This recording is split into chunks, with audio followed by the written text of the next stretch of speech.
Hey y'all, welcome to That Guy's channel. You can call me Guy. Welcome here to the shop where we'll be doing most of our filming. Let me start off by saying my primary profession here in the great state of North Carolina, well, I'm a firefighter and EMT, and as you can tell, the clothes that I'm wearing, I do it every day, all day, and most days in between. So, in the small chance that I get some time off, I've recently started a small welding business. Don't worry, this is not all the equipment. I do have more equipment, bigger equipment. We have a THaT 250 over here in the corner for you Miller fans. Okay, we're getting there. But unlike big businesses on YouTube, well, they've been established, they've had plenty to film, and they got plenty of connections.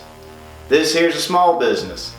And for those of you wondering what it takes to start up a welding business, well, I'm going to walk you through it. If you'll stick along with me, click the subscribe button, the bell button, it'll notify you when I put out a new video. As the business grows, well, we can grow as a channel. And as we hear say, well, we're a jack of all trades and a master of none. Yes, I said it. So, follow along, there's obviously going to be more on the channel, and as always, y'all have a good one.